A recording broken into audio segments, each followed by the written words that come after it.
començar per un agraïment molt especial, perquè nosaltres som una escola de tècnics i de tècniques i és un privilegi estar aquí al TNC i estar treballant de la mà dels millors professionals de les arts escèniques. Per tant, són uns professionals amb els que ens inspiren i treballem i aprenem amb ells, i crec que és molt important reconèixer aquesta tasca dels tècnics d'aquí, del TNC d'aquesta casa.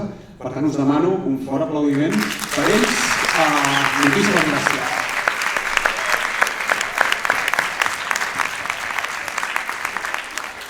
Aleshores, aquest any hem decidit que arrencar aquesta inauguració del curs amb vosaltres, perquè és un acte dirigit a vosaltres, de manera que us serveixi ja de profit per escalfar motors, perquè comenceu a sentir coses que us ressonaran a partir d'ara, a partir de l'any que ve. Però sobretot us volia remarcar un parell de coses, a part del professorat, de l'equip docent, de l'equip directiu.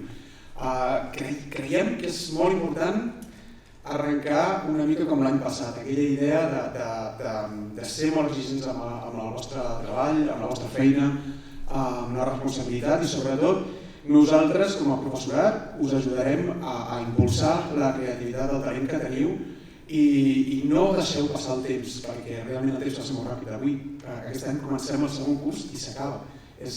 L'ITAF s'acabarà al juny, el temps passa molt de pressa, per tant us animem a que formeu part de totes les iniciatives, de que no us quedeu enrere, de que no deixeu passar res, de que apreneu dels companys, de que totes les propostes i activitats que us dona el professorat i esteu implicats, us responsabilitzeu amb això, amb aquests aprenentatges, que són fabulosos i fantàstics. Són totes les oportunitats que teniu d'aprendre en entorns reals, en projectes, els agafeu i esteu presents. A més, sou els primers que us graduareu, sou els primers titulars, sereu els primers titulars de l'ITAF, i aleshores creiem que heu de tenir un sentit real d'implicació, o sigui, perquè les empreses, les institucions on fareu aquestes estades, el que esperem de vosaltres és això, és que tingueu predisposició, que sigueu comunicatius, que formeu part de les coses que realment esteu aprenent. Aquesta és una part de la vostra formació, però que realment tingueu aquesta actitud. A més, lligant una mica amb el que us deia ara, vull dir, són dues persones les nostres convidades que sembla que estiguin contraposades, que venen de dos mons diferents, però en realitat ja veureu que tenen molts punts en comú, perquè ja sigui del món audiovisual, de les indústries creatives i digitals, de tota la tecnologia, el Jordi Celles és un apassionat del teatre musical, vull dir que estan hibridats en aquests terrenys que a nosaltres ens agrada, que són aquests espais comuns entre l'audiovisual i les arts escèniques. I la Míriam Escuriola, que també és una persona que ara us explicarà el Roger, que comença des de la interpretació, des de l'escena, i que després té tot aquest nexe i tota aquesta carrera que també se'n va a l'audiovisual i torna i entra, que sí, són terrenys que es van tocant sempre. I això ens interessa que ho conegueu, que ho visqueu, i res més. Endavant amb els nostres estudiants. Jordi Celles és periodista, gestor cultural, director de l'Ideal, al Centre d'Arts Digitals de Poblenou, a Barcelona.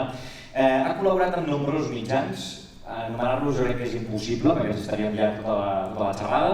Entre ells la Corporació Catalana de Mitjans Audiovisuals, també participa a la Federació Catalana d'Empreses de Producció Audiovisual, PROA, Gran Teatre del Liceu, Teatre Lliure, La Scala de Milà, això també marxant fora, Minoria Absoluta, Grup Focus, RBA i la Fundació Carulla, entre moltes altres activitats. I la Míriam Escuriola, actriu de teatre, televisió, cinema, dobladora, creadora, directora dels seus propis espectacles i també d'espectacles externs, estrenats al Teatre Grec, al Temporada Alta, ha passat per un munt de teatres a Barcelona, la Beckett, el Romea, Tantarantana, Maldà, Teatre Raval, entre altres, i ha participat en també tasques docents, fent també projectes, cursos a altres països d'Europa, com són Polònia, Portugal, Finlàndia, Alemanya i Itàlia. O sigui que veieu que realment, per una banda, tenim gent que ha fet moltes coses. I la primera pregunta que us vull fer és: teniu temps per dormir? Doncs sí, en tenim. És veritat que a mesura que avances d'edat doncs una mica menys, dius, bueno, ni tan mal, però també és cert que té molt a veure amb el tipus d'energia que tens i la proactivitat, després podem parlar de coses concretes, que és, el descans és molt necessari i també si estàs sobre l'escenari, el cos i la veu són savis i soberans i t'ho marquen de seguida, no? Però sí el fet d'entendre els períodes de descans no des d'un punt de vista estàndard, això ens passa en les nostres feines, no des de les vacances estàndards que potser estan en l'escolarització o en la vida quotidiana, que tampoc és tan general, i sí entrar en fases que són també fases creatives i productives teves. I llavors hi ha algunes que dius, jo què sé, ara s'estrenarà una cosa que jo rodava de nit l'octubre i novembre passat, i després alguns dies empalmava i anava a fer la primera classe. Però són períodes com concrets, per tant això. L'energia és indispensable. Sí, i la planificació. Per tant, organització. Al teu cap, Jordi, descansa en algun moment? Sí, jo crec que és un avantatge, una sort i alhora un inconvenient dedicar-te a una feina, a treballar en un ofici creatiu, no? Perquè al capdavall és un avantatge perquè és meravellós. Crees coses que no existeixen i de cop existeixen.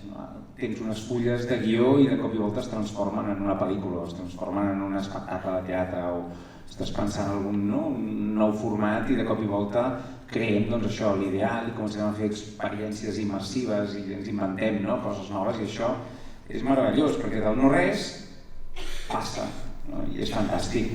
Però alhora el cap no s'atura, és evident, perquè no pots dir al cervell de cop ara deixaré de pensar idees perquè de cop i volta estàs passejant per no sé on, veus alguna cosa i dius uau, això seria un bon espectacle o això seria, això podem utilitzar-ho allà, una cosa que has vist en un aparador de no sé sap on, aleshores és un avantatge i un inconvenient.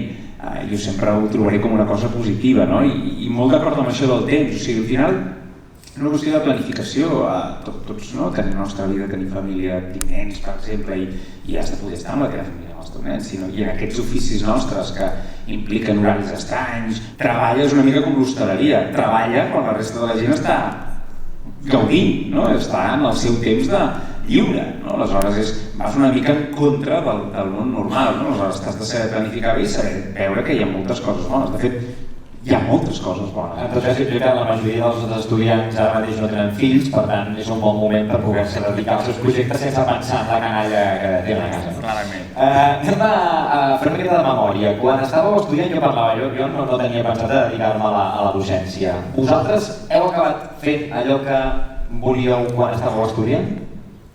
Jo vaig estudiar Ciències de la Comunicació a l'Autònoma, sempre havia volgut ser actor de teatre de petit, però era molt dolent.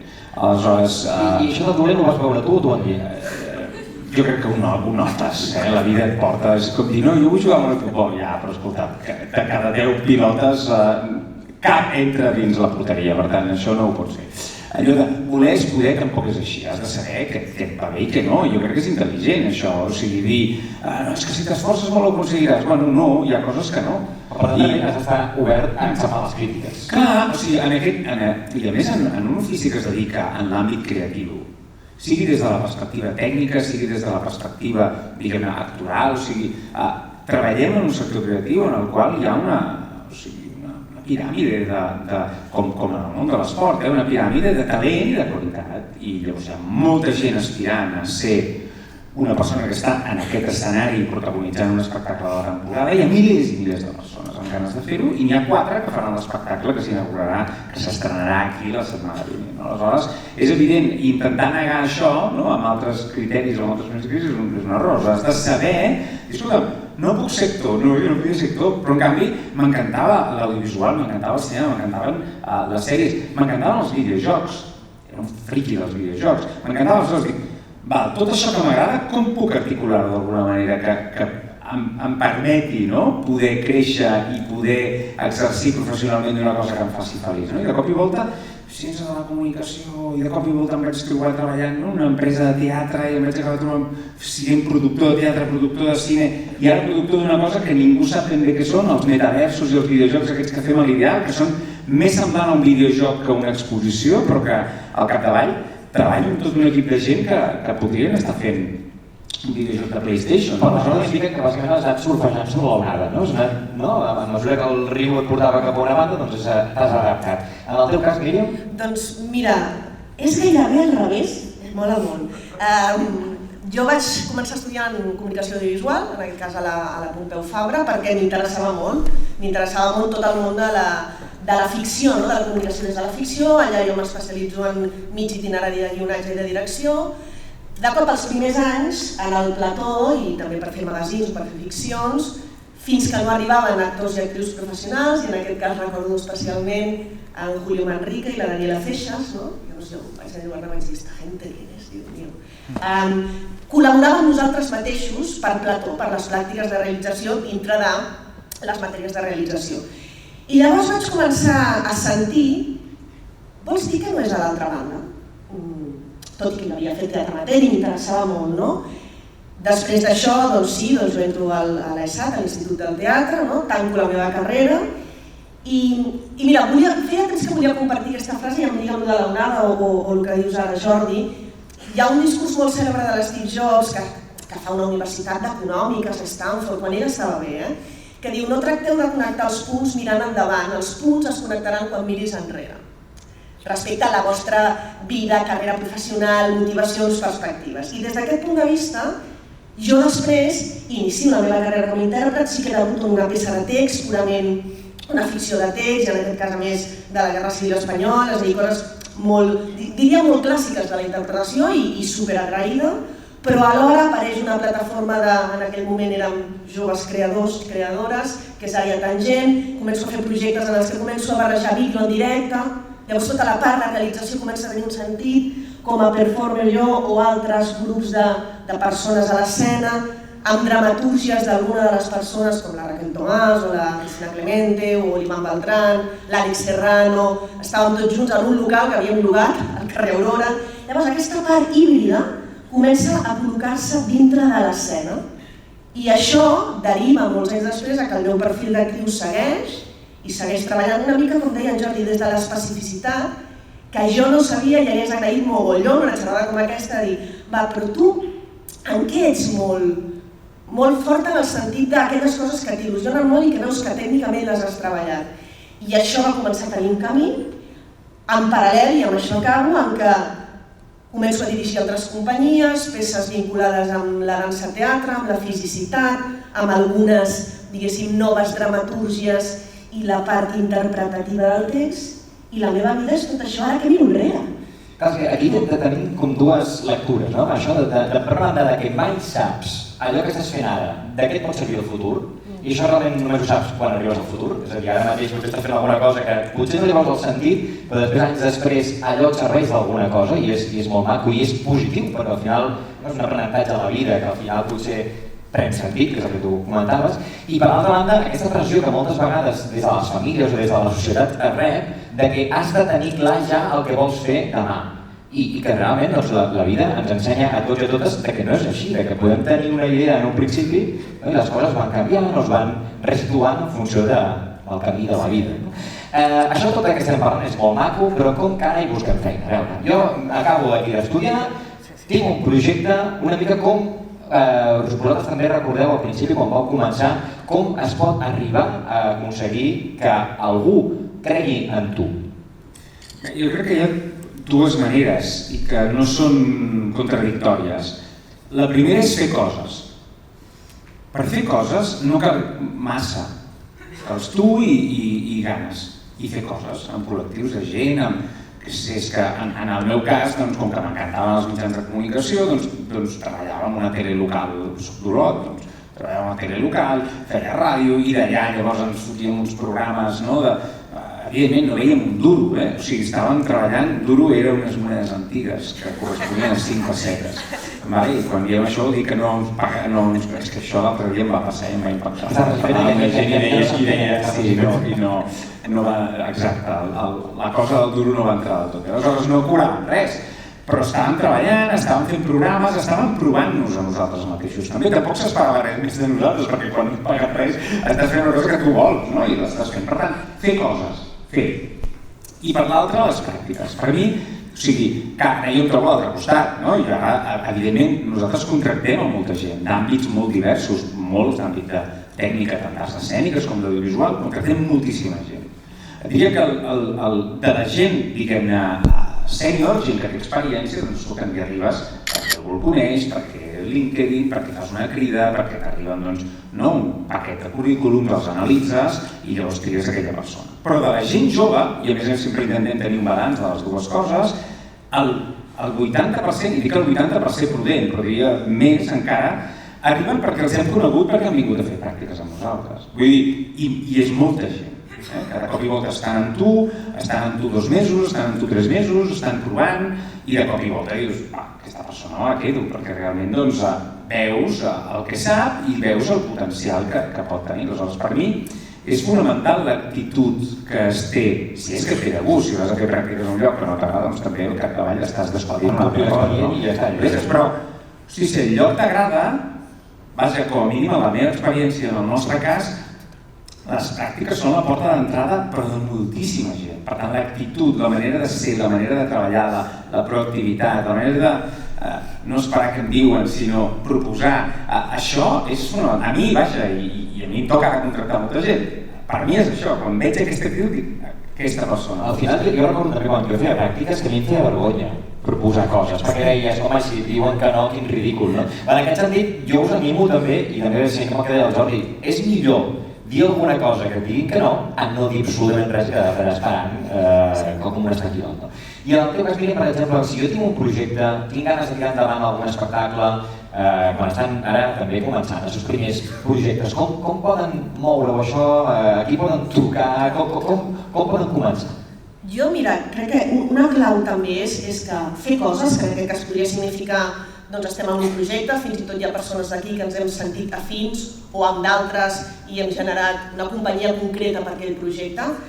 Una de les coses més potents és que l'ecosistema nostre, el sector nostre de Barcelona i voltants, té una sensibilitat, i crec que l'ha de tenir, i l'ha tingut sempre en diversos formats, cap a companyies joves.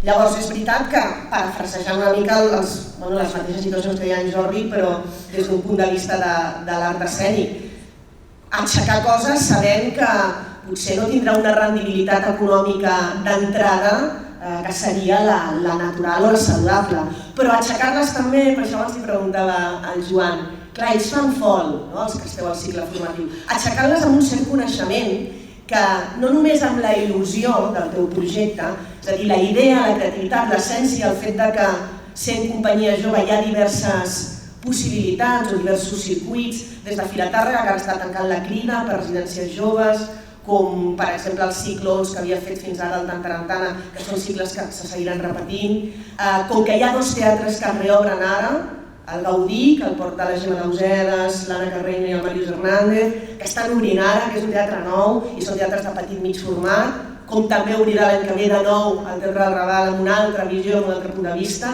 És a dir, que en tot això la creativitat i els espais és cabdal i atrevir-se-hi va anem, però alhora tenir una certa consciència, i aquí teniu companyes i companys de professió que són referents en tot, i també amb aquesta part de i això quan valdria? Ara nosaltres ho tirarem endavant amb els 4 duros, que també era una expressió, amb una al davant i una al darrere. Però això quan valdria? I quan hauríem de cobrar? I això com s'hauria de vendre? I què necessitem per aixecar-ho? Hi ha unes mínimes necessitats que al final s'acaben convertint en coses en espècies. Hi ha sales que com a contraprestació te les cedeixen sense pagar el lloguer.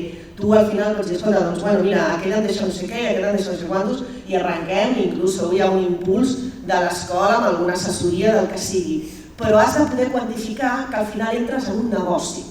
Perquè si no hi ha moltes companyies que encaren això. La Calòrica, que va començar amb els seus ciclons, fent residències de 3 anys del Tantarantana, amb una certa consciència i picant molts anys pedra, i ara, doncs mira, són el que són.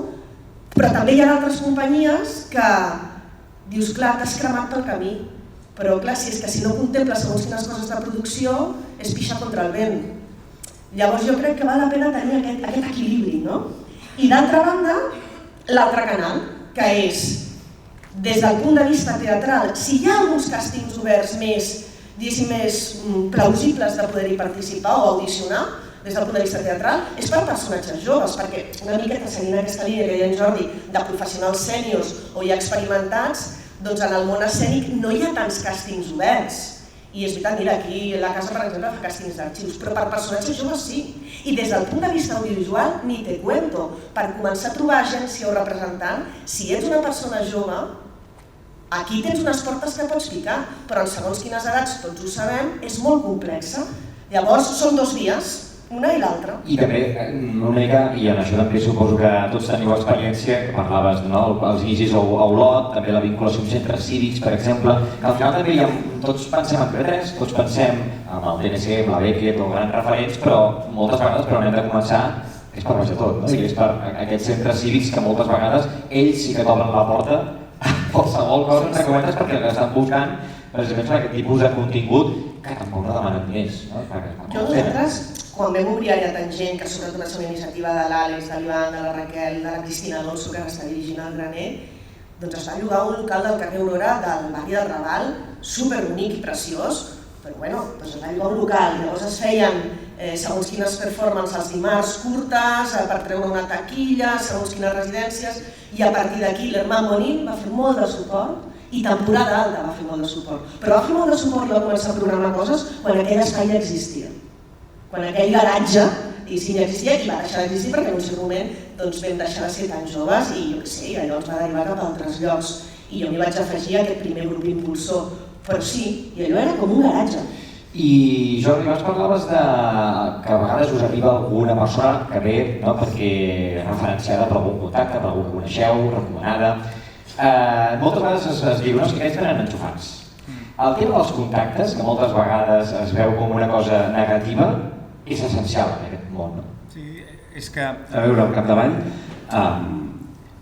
Barcelona és una ciutat petita i Catalunya és un poble, pràcticament. Aleshores, en els àmbits professionals concrets, suposo que en l'àmbit, no ho sé, de la medicina ortopèdica, deu haver un grup de gent que en deuen saber i es coneixen entre ells. Doncs en l'àmbit de les arts escèniques o en l'àmbit de l'audiovisual, la gent sap qui és qui. Aleshores, el que no sabem és qui és la gent jove que està arribant, que per això està molt bé, com deia abans, les pràctiques, l'entrada, no? Però una vegada tu t'has més o menys establert, saps quins són els teus equips de confiança o quines són les teves persones de confiança. Si tu, és diferent un projecte com el que tenim a Layers of Reality, amb l'Ideal i amb les produccions d'arts digitals, que és un estudi permanent. Ara fa 4 anys érem 4 persones, ara som 50 persones i tot pinta que creixerem així, que és un lloc en el qual tu treballes de manera estable i per tant entres i és una empresa que no deixa d'estar produint nous continguts audiovisuals immersius, de mapping, de realitat virtual,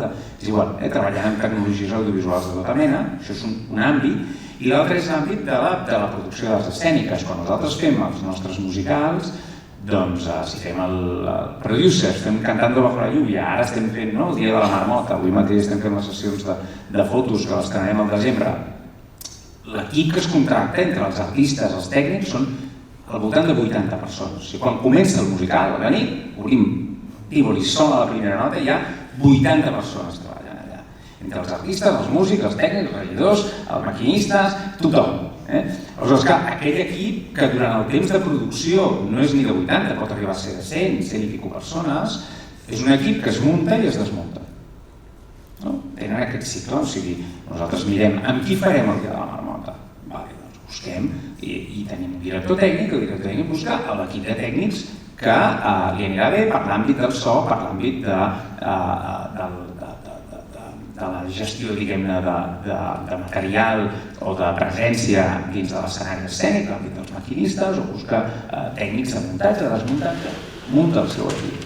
Són equips que es munten i es desmunten. El mateix passa amb les pel·lis, o sigui, tu quan fas una pel·li, hi ha un moment que estàs fent una pel·li i tens 300 persones treballant. Hi ha un moment. I quan acaba la pel·li torneu a ser 10, que és l'equip de producció que està tancant les últimes factures, els últims números. Són dues coses diferents.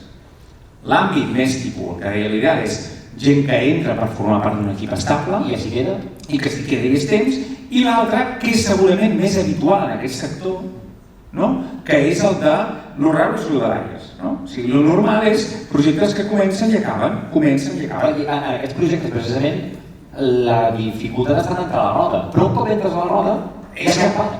Nosaltres, i ho dic evident, i ho dic en el vostre bé, diguem-ne, nosaltres estem clarament necessitats de professionals com el que vosaltres esteu fent i esteu estudiant. O sigui, no és una cosa de dir, és que ens sobren, no, ens en falten de bons i de persones amb capacitat, amb coneixement i a més amb ganes d'aprendre i amb ganes d'aportar. Per tant, Contactes o no contactes. És evident que en algun moment tu hauràs vingut a fer pràctiques, hauràs provat, el director tècnic o el cap de la teva àrea dirà uau, és bo, és bona, és responsable, fa allò que...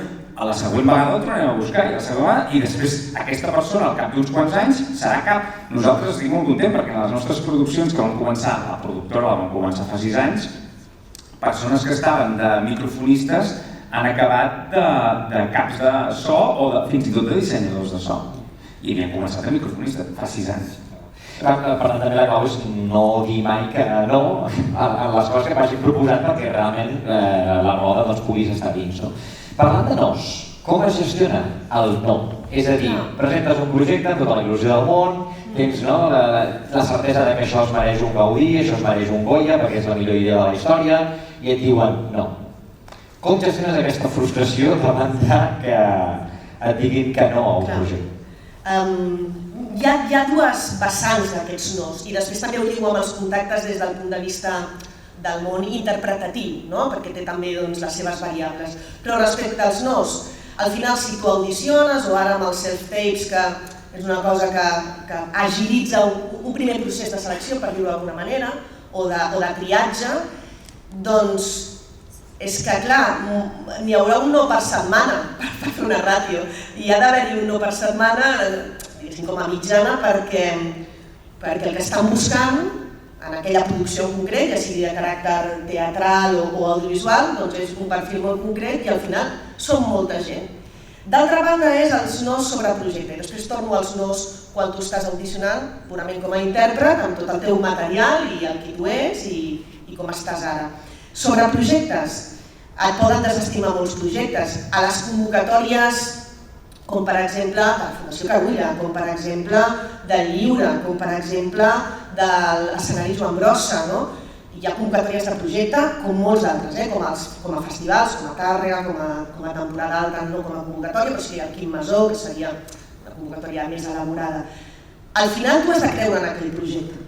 I si tu creus en aquell projecte, doncs potser aquesta convocatòria ha estat que no, revisa, fes autocrítica de dir, per què no ha acabat passant i han triat algun altre, això em pot servir per implementar, per millorar el projecte. Jo crec que on has de vigilar és fer un projecte perquè me l'agafin allà.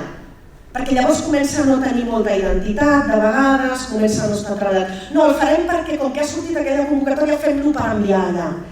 Jo crec que estaria bé posar, a vegades és casualitat, mira, estàvem intentant ara plantejar-nos un projecte i veiem que hi ha una deadline d'aquí 3 mesos de tal cosa. Poden haver-hi casualitats, però compta amb que el fil sigui al revés, perquè al final apareix una mena de vanitat, de faig el projecte perquè me l'agafin, perquè jo vull estar allà, però el projecte quin contingut té... Per exemple, no pots fer una pel·lícula adaptada a cada festival de cinema. No, clar, perquè té un recorregut molt... Mira, per exemple, el recorregut que, per exemple, està fent dones visuals amb les accions de Viver, en aquest cas per a dones realitzadores, tècniques, muntadores, i que també són equivalents a algunes altres accions del suport audiovisual, per primer fer pitch amb productores d'un curt. És a dir, i que aixecar una pel·lícula o aixecar una sèrie, bueno, això ho dic jo, que jo ho sé des d'una altra banda, és un procés molt llarg. Però al final també hi ha accions de Viver que et permeten, o des del curtmetratge, o des del pitch, o des del contacte amb productores, entendre si és que sí o és un no, que seria equivalent a aquest que deia del món teatral. Però jo el que penso sobretot amb els nos és que també has de trobar un espai en el que les coses puguin ser sí. I potser aquest espai té a veure amb aquests petits reductes encara més, diguéssim, una mica més propers, de proximitat, més modestos a nivell de recursos. Perquè si no és una erosió que dius, jo per què em dedico a això? Jo em dedico a això perquè m'agrada. Si no passa com el Jordi, que deixa de ser actor perquè li han dit que no tantes vegades i diu, mira, doncs llavors és que... En el teu cas també parlant de nous i d'aquesta... adaptar el projecte allà on el vols portar, Jordi, fins a quin punt canvieu o adapteu un projecte perquè la producció, perquè l'empresa que hi ha al darrere et diu, mira, aquesta part del guió o aquest actor o aquesta actriu, és a dir, fins a quin punt tu com a creador pots imposar, entre cometes, la teva visió i fins a quin punt has de cedir a les recomanacions que tenen de fora?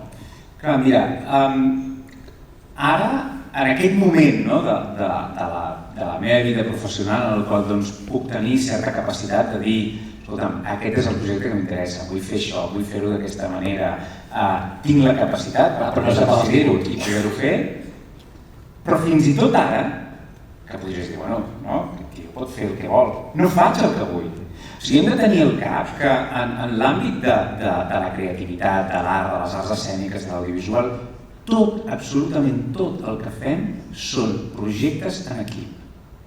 A vegades surten noms singulars, ai, tal persona, perfecte, això passa i sempre passarà, però no és ni tan sols així. Aquesta gran directora, aquest gran director, aquest referent que és un equip, no és aquesta persona, és l'equip, i és la seva capacitat de gestionar l'equip el que fa. I per tant, això de saber canviar la teva visió i saber renunciar a que tu tenies al cap, no? De cara endins. Fixa't el que et dic, ja no parlo llavors que hagis d'anar al Teatre Nacional a explicar-los que vols fer un espectacle o que hagis d'anar a convèncer un teatre privat que et deixin o que et lloguin al teatre tu en lloc de llogar-lo a una altra companyia que vol estar allà, o vas a un canal de televisió, o vas a Netflix, o te'n vas a Max, o te'n vas a Discovery, o te'n vas a Disney i els hi presentes una sèrie i et podran dir, escolta'm, sí, no, tal, que això sempre passa. Ja no només així, sinó la gestió interna a nivell d'equips també és molt complexa, perquè estem parlant de persones que a més són moltes, són creatives, tothom té ganes, voluntat de portar, en els casos bons, alguna cosa positiva, i aleshores també s'ha de gestionar. Per tant, això de dir, escolta'm, jo puc triar exactament el que vull i ho faré, jo crec que no passa mai. I és bo que no passi mai. Del primer paper que tu escrius un projecte fins a allò que acaba sent, normalment patirà molts canvis. I la majoria, alguns diran que no, però jo crec que la majoria són bons perquè ho estan adequant a allò que és.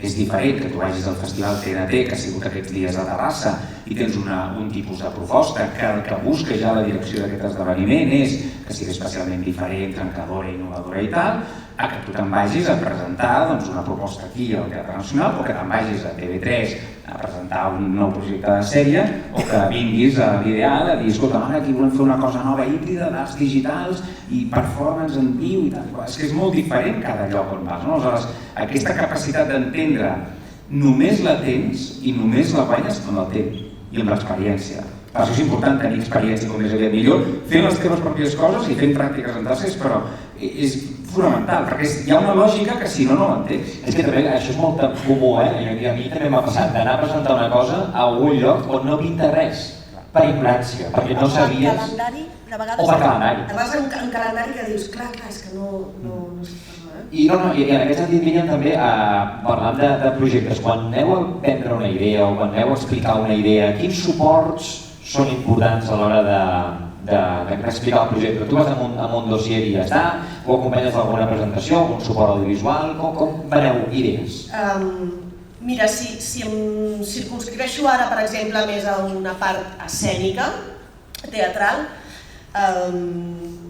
jo vaig estrenar la temporada passada perquè poso un exemple de dir, mira, tenia ganes de fer aquest projecte i tenia ganes de fer-lo amb aquest equip i en aquest cas jo estava com a intèrpret, cosa que també de vegades passa, que penses, no, les persones que lideren projectes estan en el món de la dramaturgia i la direcció, bueno, no sempre, no? Això també de vegades és un paradigma que jo crec que ja tots vosaltres teniu més esborrat, no? Perquè algunes generacions encara hi era. Però en tot cas, en aquest projecte jo el construeixo fa 2 anys des d'una idea creativa i en aquest cas em reuneixo amb l'Helena Tornero, que ha acabat sent la dramaturga i en aquest cas també la directora d'aquest espectacle, que era un monòleg que es va estrenar, va fer temporada de Becker la temporada passada. Però el primer que vam fer va ser com volem dimensionar aquest procés creatiu. I en aquest cas, com deia abans en Jordi, com que en aquest cas era una dramaturgia per fer, jo tenia ganes de treballar amb l'Helena perquè el seu tipus d'escriptura activista, però també poètica, però també de vegades tragicòmica, per tenir un cert sentit de l'humor també de segons quins temes, com en aquest cas era l'emergència climàtica, doncs vam pactar un calendari que tenia a veure amb anem a buscar una residència d'escriptura. I finalment va ser una acció de viver, en aquest cas a Sant Cugat, a la Unió de Sant Cugat, que tenia residències d'aquest tipus, que eren en espècies i amb un cert import econòmic molt petit. Però això ens va permetre, l'equip principal, que en aquest cas, com que l'espectacle parlava també d'una aspiradora a nivell poètic, doncs era el músic dissenyador de so, era principal en aquest espectacle, a part de la dramaturga, i era principal també la part de coreografia i moviment, perquè era principal. Que aquest equip gestés i que amb aquest embrió ens vam trobar 3 mesos després per iniciar un procés d'escriptura i d'aixecada de la peça, que gràcies a la ISGE, que és l'Associació dels Intèrprets de l'Audiovisual, i hi ha un espai tancat allà, doncs vam poder fer allà ja una primera aixecada i borrador. I és això el que va veure, en aquest cas, el director artístic de la Beckett, Antoni Casares. Per tant, ja ensenyeu alguna cosa... Alguna cosa embrionària, en aquest cas. Però ja no és només allò de portar... El dossier en aquest cas no era només el dossier, sinó que ja hi havia alguna... El canal audiovisual podríem dir un teaser, no? Sí, en aquest cas sí. I també és cert que, per exemple, per companyies més joves, doncs a vegades s'ha demanat el vídeo complet. Doncs perquè, vull conèixer aquesta gent que no la conec de res. En aquest cas, ja hi havia una trajectòria prèvia. Però també, per exemple, en aquest transcurs i donant-li aquestes fases, el monòleg, el text teatral, va guanyar un premi d'escriptura. Que guanyi un premi d'escriptura va ser prescriptor per ser programat. Això, una cosa que, per exemple, ens passa amb els alumnes que quan tenen alguna presentació no assagen. Oi que no? Van allà, alegrement, i expliquen la seva història i ja està. Vosaltres assageu les presentacions? Mira, jo crec que he fet, no sé, desenes de milers ja de presentacions a la meva vida professionals per vendre projectes de tota mena, que van des d'això, una sèrie de dibuixos animats fins a una experiència immersiva, fins a un nou projecte d'arts escèniques. Sempre s'ha de preparar. O sigui, és allò de... Sona atòpic, allò de la millor improvisació és aquella que s'assaja, però és així. O sigui, no pots confiar, i mira que podria permetre'm, no crec, a aquestes alçades de la meva vida no fer-ho, i ho faig, però ho faig per una qüestió de professionalitat. O sigui, no pots anar a presentar alguna cosa que és important per tu sense haver-ho preparat. Vol dir això que has de fer un assaig com un assaig d'actor aquí al Teatre Nacional, no, i posar allà la iaia i la tieta, a no sé qui, a mirar-te, a veure com ho estàs fotent, i posar el PowerPoint a la tele. Bueno, potser no cal fer això, o sigui, cal, també pot arribar a ser divertit, Jo he arribat a fer vegades a casa al llarg de la meva vida perquè quasi entenguessin què coi estava fent amb la meva vida, no? Perquè no entenia moltes coses, no? Faig el PowerPoint de presentació i coi, ara entenem, no? Què fas? No cal fer el sarau a casa, el gat, el gos i la tieta, però encara que sigui per tu mateix o amb algun company, preparar una presentació és la millor manera que quan llavors hi vas surti bé, perquè és que és una cosa que encara que l'hagis provat durant moltes vegades a la vida, hi haurà moments en els quals tu estaràs interlocutant amb una persona que és important per tu, no només perquè et compri el projecte, a vegades vols convèncer un artista que s'assumi el teu projecte, a vegades vols convèncer una institució que financiï una part d'allò que vols fer, no és només un teatre o un Netflix que t'ha de comprar la sèrie, és algú que s'ha d'associar amb tu per fer allò, i et faran aquelles 3 preguntes que tu no t'esperaves. Llavors, com més clar tinguis la teva part i la teva presentació, el teu cap més lliure estarà per ser àgil, per ser ràpid a l'hora de respondre a allò inesperat. Si ja estàs 100% concentrat en tan sols fer la presentació del teu projecte, no tindràs aquelles neurones lliures que et permetran pensar quan et preguntin i allò què? I el pressupost d'aquella part, una cosa que no has ni comptat en el teu primer pressupost. I allò... I aquella cara com de... No, i tant, ja hi havia pensat en això, no patiu, que ho vull dir. I quan realment... M'agrada que fas aquesta pregunta, és punyetera idea. Però crec que això és important, i lligant amb l'altre, és important, i ho deia al principi, fer coses. Vull dir, quan ve gent i a mi m'ensenyen coses que han fet, allò m'ajuda a prendre les decisions. I m'ajuda a...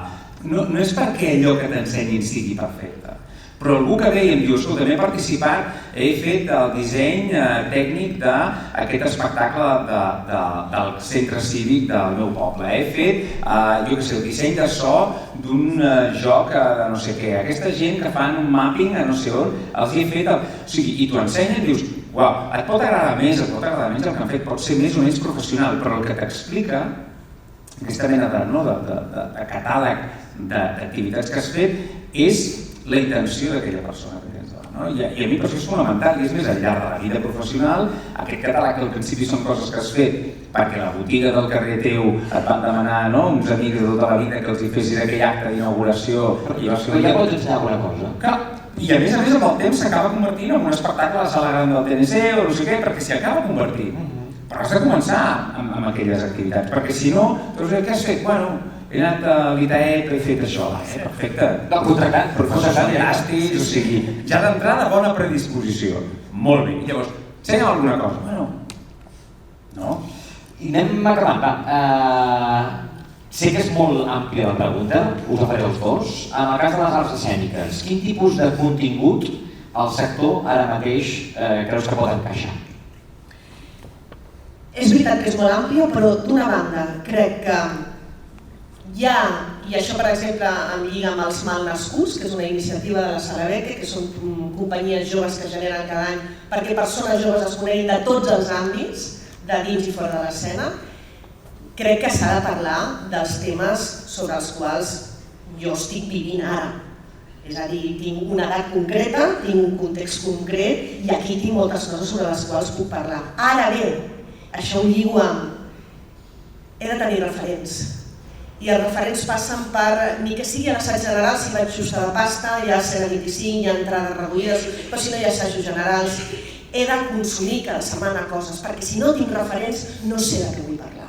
A nivell escènic, i fins i tot d'estil, de tipus d'estils de teatralitat. I això estem en una ciutat que ens permet moltes opcions que a més són autòctones o de fora. Però d'altra banda també penso que hi ha una part molt potent de la hibridació de llenguatges, és a dir, que els textos estan també vinculats amb altres tecnologies en l'escena i aquí vosaltres teniu una part que us és molt pròpia i que per això també l'Institut del Teatre ha fet un postgrau d'arts digitals, perquè és un món que cada vegada està naixent més, però alhora hi ha contingut que dius léete igualment de Virginia Woolf, que te parecerà muy antigua porque iba muy falda. Però hi ha coses de referents que jo crec que aquí en aquesta mixtura i en parlo des de mi hi ha moltes possibilitats. Clar, això també, els referents ajuden molt a vendre les idees, perquè parlàvem d'ensenyar alguna cosa, ajuda, però també tu, quan cites obres, autors, ajuda molt també a que visualitzin una mica per on vas i demostres que estàs informat i que realment domines el sector. En el cas de l'audiovisual, cap on va la cosa? Sí, crec que per mi el que és important de cara a pensar en el tipus de professionals amb els quals ara estem començant a treballar és que estem en un moment d'un cert trencament del que seria el rectangle de la pantalla audiovisual de tota la vida. O sigui, des que es va inventar el cinema, el Germans Lumière, doncs l'audiovisual ha estat en un rectangle.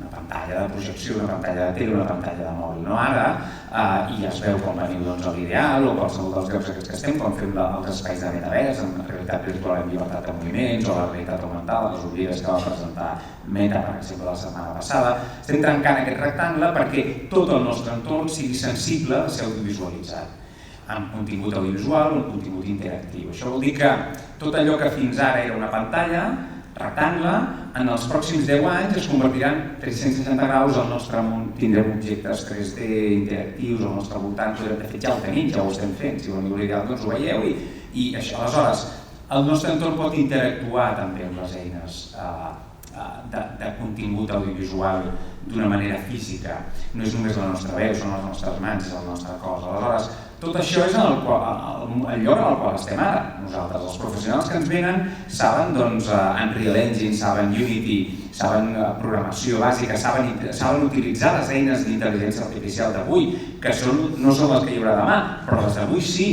I precisament aquest tipus de grup més jove que s'incorpora a casa nostra és el que ha tingut més temps per preparar això, perquè els altres estem allà treballant cada dia amb el que hem d'entregar la setmana vinent. Aleshores, quan tots aquests coneixements, per exemple, estem dissenyant un espai que tindrà una pista gegant, 3 vegades aquesta, amb un terra interactiu, amb unes pantalles que detecten el moviment i que a partir d'aquí el terra interactuarà a partir de projectors. Clar, totes aquestes eines i totes aquestes coses que he anat citant ara estan passant, estan començant a passar. Tot el que tu hagis pogut trastejar a casa teva amb els teus aparells, amb els teus ordinadors, amb les teves càmeres, webcams, però que ja les fa servir per... Parlo d'aquest àmbit tècnic molt concret, de l'audiovisual i de les arts digitals interactives, podria parlar-ne d'altres. Tot això és terreny que tens guanyat quan vens, perquè nosaltres no l'hem tingut aquest terreny per guanyar. I precisament allò que estem buscant és aquest aire fresc. I el referent, que és dir, també hem de poder parlar de teatre clàssic, hem de poder parlar de cinema clàssic, cinema clàssic ja és cinema dels anys 80 o dels 90, però hem de poder parlar de Fortnite. O sigui, avui el metavers de Verne que hem fet, de Jules Verne a l'Ideal, té tota una base que està feta amb el motor i amb les físiques que utilitza Fortnite. Aleshores, ens va molt bé tenir aquests tipus de referents perquè ens ajuden a vincular-nos també a públics que poden estar molt més al dia. Aleshores, tot això que he dit, que és una mena de bla bla bla tècnic, però que és per mi molt important, perquè vol dir estar al dia en allò que està passant, anar-ho a veure. Quan algú em ve a dir, ai, vull treballar aquí, l'AI és l'ideal, perquè tot això que feu... Quina és l'última exposició que has vist d'això? Bueno, vaig venir a veure Monet el 2019, doncs no, gràcies, saps què vull dir? Però no, perquè estar al dia vol dir estar al dia. Són dues coses molt breus. Sobre el anar a veure, també té a veure quan tu estàs preparant el teu reel com a intèrpret per l'audiovisual, que ara tècnicament hi ha molts mitjans per fer coses de qualitat. Surto a TV3, proposo, m'he sortit a un capítol del Comsi i porto un got i dic tingui la seva Coca-Cola, doncs valoro si realment això ha d'estar al meu reel, perquè potser jo allà estic molt correcta, però igual puc gravar coses millors que allò, i això ho podeu fer aquí. I alhora, quan li envio a directors i directores de càsting, perquè encara no tinc representant, o li puc enviar a algun director i directora de cinema, està bé que giris la seva filmografia, està bé que en l'encapçalament del mail li digui ei, m'interessa, o m'ha sorprès, o no coneixia la teva filmografia, doncs perquè he nacido ahora, però m'interessa això i t'envio el meu portfolio, t'envio el meu reel, perquè si no, no hi ha intercanvi. Allò que dèiem de saber on vas. Saber on vas i aquí t'estàs dirigint. I que has mirat allò, que ho has treballat allò. Crec que la gran idea amb la que us heu de quedar és que no pareu de fer coses, perquè per una raó o per una altra, sigui ara o sigui pel futur, segur que us servirà, no? I que tingueu aquesta actitud curiosa, inquieta, de no deixar de mirar, de no deixar d'estar al dia i de saber a on estic presentant les coses per també saber si estic tirant el temps i els esforços i per poder-ho adaptar al màxim allà on esteu presentant. Moltes gràcies per haver vingut, per compartir les vostres experiències, Jordi i Míriam. A vosaltres. Moltes gràcies.